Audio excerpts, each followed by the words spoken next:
अगर आप डिस्ट्रीब्यूटर हैं और फूड प्रोडक्ट्स के बिजनेस को रन करते हैं तो आपको फूड लाइसेंस लेना ज़रूरी होता है। डिस्ट्रीब्यूटर की कैटेगरी एक डिफरेंट कैटेगरी होती है, उसके लिए कैसे फूड लाइसेंस को अप्लाई करना है इस वीडियो में हम देखने वाले हैं।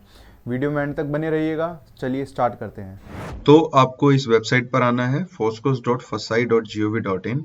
इसका लिंक नीचे डिस्क्रिप्शन में दिया गया है। इसके बाद आपको स्क्रॉल डाउन करके इस ऑप्शन पर आना है अप्लाई लाइसेंस रजिस्ट्रेशन। इसके बाद ये फर्स्ट वाले अप्लाई फॉर लाइसेंस रजिस्ट्रेशन पर क्लिक करना है। इसके बाद आपको अपना स्टेट सिलेक्ट करना है। सेकंड ऑप्शन ट्रेड रिटेल पर क्लिक करना है। डिस्ट्रीब्यूटर पर आ जाना है। डिस्ट्रीब्यूटर कैटेगरी को इन्होंने 3 पार्ट में डिवाइड किया हुआ है।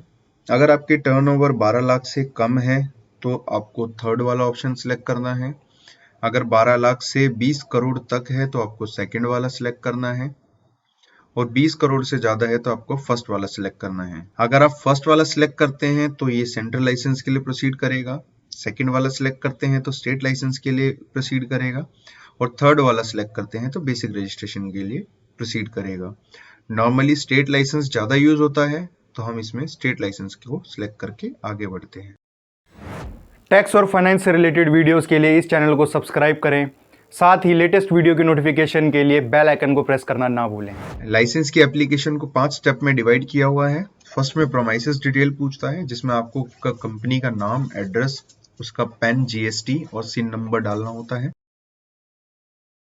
जीएसटी नंबर, पैन नंबर, सिन नंबर ये मैंडेटरी नहीं होते, बट अगर आपके पास है तो ये इंफॉर्मेशन जरूर फिल करिएगा। इसके बाद आपको अपना लोकेशन सिलेक्ट करना होता है। जैसे ही आप अपना लोकेशन सिलेक्ट करेंगे ये आपको नेक्स्ट स्टेप पे ले आएगा। नेक्स्ट स्टेप में आपको अपने प्रोडक्ट सिलेक्ट करने हैं, जिस भी चीज का आप डिस्ट्रीब्यूशन करने वाले हैं। इधर टोटल 19 कैटेगरीज है, तो जो भी आपके बिजनेस पर एप्लीकेबल हो वो आप यहाँ पे सिलेक्ट कर सकते हैं। आप इसमें मल्टीपल ऑप्शंस भी सिलेक्ट कर सकते हैं।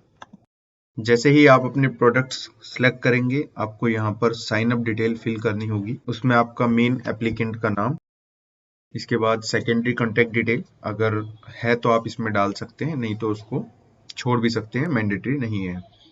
थर्ड है लॉगिन क्रेडेंशियल्स। लॉगिन क्रेडेंशियल्स में लॉगिन आईडी सिस्टम जनरेटेड होता है, पासवर्ड आपको खुद सिलेक्ट करना होता है। जब आपको एप्लीकेशन लॉगिन करके चेक करना होगा या फ्यूचर में मॉडिफिकेशन में या रिन्यूअल के टाइम पर इस लॉगिन आईडी पासवर्ड की आपको जरूरत पड़ेगी। जैसे ही आप ईमेल और मोबाइल दोनों के ओटीपी डाल देंगे, सबमिट पे क्लिक करिएगा। ये आपको साइन अप सक्सेसफुली होने का पॉपअप शो कर देगा। ओके पे क्लिक करके आप आगे बढ़ सकते हैं। जैसे ही आप आगे बढ़ेंगे आपको ये थर्ड स्टेप पे ले आएगा, जिसमें कम्युनिकेशन डिटेल डालना होता है। रजिस्टर्ड एड्रेस ये वही कंसीडर कर लेता है जो आपने आगे फर्स्ट पेज पे दिया होगा। अगर रजिस्टर्ड एड्रेस आपका डिफरेंट है तो आप इसमें वो डाल सकते हैं। इसके बाद ये कॉरेस्पॉन्डेंस एड्रेस मांगता है, ताकि गवर्नमेंट का कोई भी अगर कॉरेस्पॉन्डेंस करना हो तो वो उस एड्रेस पे कर सके। तो अगर ये रजिस्टर्ड एड्रेस है या जो भी लोकेशन के लिए आप अप्लाई कर रहे हैं वो है तो वो डाल सकते हैं, और अगर वो डिफरेंट है उसको अलग से भी डाल सकते हैं। तो अगर ये रजिस्टर्ड एड्रेस की तरह सेम है तो आप यस पे क्लिक करके आगे बढ़ सकते हैं। इसके बाद ये कॉन्टैक्ट इन्फॉर्मेशन मांगता है, आप इसको यहाँ चेंज कर सकते हैं। वैसे ये वो इन्फॉर्मेशन उठा लेता है जो आपने साइन अप करते टाइम दी होगी। इसके बाद ये आपसे पर्सन इंचार्ज ऑफ ऑपरेशन पूछता है। यहाँ पे आपको उस एप्लीकेंट की डिटेल डालनी है जो उस लाइसेंस के लिए इंचार्ज बनेगा और रिस्पॉन्सिबिलिटी लेगा। पर्सन की इंफॉर्मेशन डालने के बाद उसका फोटो आईडी कार्ड की इंफॉर्मेशन डालना भी यहाँ पे मैंडेटरी है। तो जो भी आपके पास इंफॉर्मेशन अवेलेबल हो यहाँ पे सिलेक्ट करके उसका आईडी कार्ड नंबर जरूर डालिएगा। इसके बाद ये पूछता है person responsible for complying with condition of licence. जो इस लाइसेंस की कंडीशन फुलफिल करेगा उस पर्सन की इंफॉर्मेशन इसमें फिल करनी है। वो सेम भी हो सकता है जो पर्सन ऊपर इंचार्ज बना था, या वो डिफरेंट भी हो सकता है। अगर वो डिफरेंट है तो उसकी इंफॉर्मेशन आपको यहाँ अलग से फिल करनी होगी। अगर वो सेम है तो येस पे क्लिक करके आप आगे बढ़ सकते हैं। अगर आपके पास इसमें से कोई भी अदर लाइसेंस है तो उसकी इंफॉर्मेशन यहाँ पर आप डाल सकते हैं, मैंडेटरी नहीं है। अगर आपका हेड ऑफिस या रजिस्टर्ड एड्रेस अलग है और उसके लिए आपने लाइसेंस ले रखा है तो उसका लाइसेंस नंबर यहाँ पे डाल सकते हैं, ये भी मैंडेटरी नहीं है। अगर आपका कोई FSM एजेंट है, फूड सेफ्टी मित्र, तो उसका कोड यहाँ पे डाल सकते हैं, नहीं है तो छोड़ सकते हैं, ये भी मैंडेटरी नहीं है। इसके बाद आपको पीरियड सेलेक्ट करना होता है कि कितने साल के लिए आप लाइसेंस अप्लाई करने जा रहे हैं। तो ये ध्यान रखिएगा, जितने साल के लिए आप अप्लाई करेंगे उसकी गवर्नमेंट फी उतनी ही मल्टीप्लाई होती जाएगी। 1 साल के लिए 2000 होती है तो 2 साल के लिए 4000, 5 साल के लिए 10,000, इस तरीके से ये चलता है। पीरियड सेलेक्ट करने के बाद आप सेव एंड नेक्स्ट करेंगे, ये आपको 4th स्टेप पे ले जाएगा। यहाँ पर आपको अपने डॉक्यूमेंट्स अपलोड करने होते हैं। तो फर्स्ट डॉक्यूमेंट है list of director, partner, proprietor, executive member of society, trust with full address and contact detail with nomination of authorized signatory। अगर आपका बिजनेस प्रोप्राइटरशिप है तो उसका एक फॉर्मेट है, नीचे आप डिस्क्रिप्शन से जाके डाउनलोड कर सकते हैं, उसमें अपनी इंफॉर्मेशन फिल करिएगा, यहाँ अपलोड कर दीजिएगा। और अगर आपकी कंपनी है या फर्म है तो उसका लिस्ट ऑफ डायरेक्टर, पार्टनर या ट्रस्ट है तो उसकी मेंबर्स की डिटेल्स यहाँ पे बनानी होगी with address and contact detail. साथ में जो भी मेन एप्लीकेंट होगा उसके फेवर में एक अथॉरिटी लेटर लगता है, उस अथॉरिटी लेटर का फॉर्मेट भी नीचे डिस्क्रिप्शन में दिया गया है, आप वो यूज कर सकते हैं अपनी एप्लीकेशन के लिए और यहाँ पर अपलोड कर सकते हैं।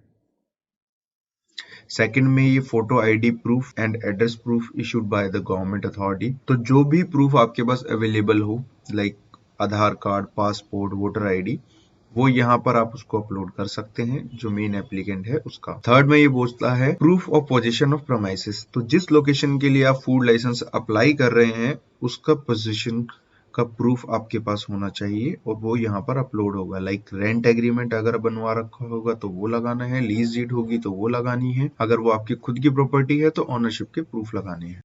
फोर्थ में ये बोलता है partnership deed, self declaration for proprietorship, memorandum and article of association या कोऑपरेटिव सोसाइटी का सर्टिफिकेट। तो अगर आपकी प्रोप्राइटरशिप है तो उसका एक फॉर्मेट है, उस फॉर्मेट में अपनी इंफॉर्मेशन फिल करिए और यहाँ पर वो अपलोड होगा। फॉर्मेट नहीं है तो डिस्क्रिप्शन से जाके डाउनलोड कर लीजिए। अगर आपकी फर्म है तो पार्टनरशिप डीड जरूर बनी होगी, वो यहाँ पर अपलोड करिए। अगर कंपनी है तो उसके MOA एंड AO जरूर होंगे, वो यहाँ पर अपलोड करिए।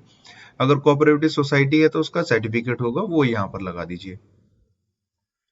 5th पॉइंट में कहता है ये फॉर्म 9। फॉर्म 9 होता है बेसिकली नॉमिनेशन के लिए। तो प्रोप्राइटरशिप के केस में तो ये एप्लीकेबल ही नहीं है, बट अगर आपकी कंपनी है तो आपको ये अपलोड करना जरूरी है। इसका फॉर्मेट भी नीचे डिस्क्रिप्शन में दिया हुआ है, जाके डाउनलोड करिए, इंफॉर्मेशन फिल करिए और यहाँ अपलोड कर दीजिए। साथ ही अदर डॉक्यूमेंट में आपको FSMS प्लान सिलेक्ट करना है और यहाँ पर अपलोड करना है। अगर इसका फॉर्मेट भी आपके पास नहीं है तो नीचे डिस्क्रिप्शन से जाके डाउनलोड करिए और यहाँ पर अपलोड करिए। जैसे ही आप अपने डॉक्यूमेंट्स अपलोड कर देंगे, नीचे आपको ये चेक मार्क पे क्लिक करना होगा। क्लिक करने से पहले लाइसेंस की कुछ कंडीशंस है, इस कंडीशंस को पढ़ लीजिएगा, चेक मार्क कर दीजिएगा और आगे प्रोसीड कर दीजिएगा। जैसे ही आप उसको प्रोसीड करेंगे ये आपको फाइनल स्टेप पे ले आएगा जहां पर पेमेंट करना होता है। पेमेंट करने से पहले प्रीव्यू एप्लीकेशन जरूर कर लीजिएगा। प्रीव्यू एप्लीकेशन करने में आपको एक ही जगह पे सारी इंफॉर्मेशन शो कर देगा कि क्या आपने एप्लीकेशन में फिल करा है। आप इसको क्रॉस वेरीफाई कर सकते हैं।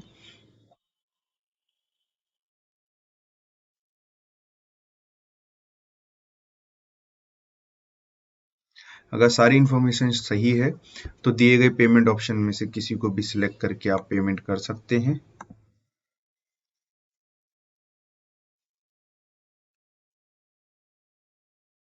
पेमेंट करने के बाद कुछ इस तरीके की रिसीट आपको शो करेगा। इस रिसीट को संभाल के रखिएगा, ये एक एप्लीकेशन रिसीट भी है, साथ ही पेमेंट करने का कंफर्मेशन भी होता है और इससे आप अपनी एप्लीकेशन को ट्रैक भी कर सकते हैं। तो आई होप आपको ये वीडियो यूजफुल लगा होगा। अगर वीडियो यूजफुल लगा तो वीडियो को लाइक करना ना भूलें और अभी तक आपने हमारे चैनल को सब्सक्राइब नहीं किया है तो इसको अभी सब्सक्राइब करें। साथ ही बेल आइकन पर क्लिक करके ऑल पर क्लिक करें ताकि हमारी लेटेस्ट वीडियो आप तक पहुंच सके। अगर आपका कोई सुझाव हो या कोई क्वेरी हो तो कमेंट कर सकते हैं। तब तक के लिए बाय बाय, मिलते हैं नेक्स्ट वीडियो में। Thank you.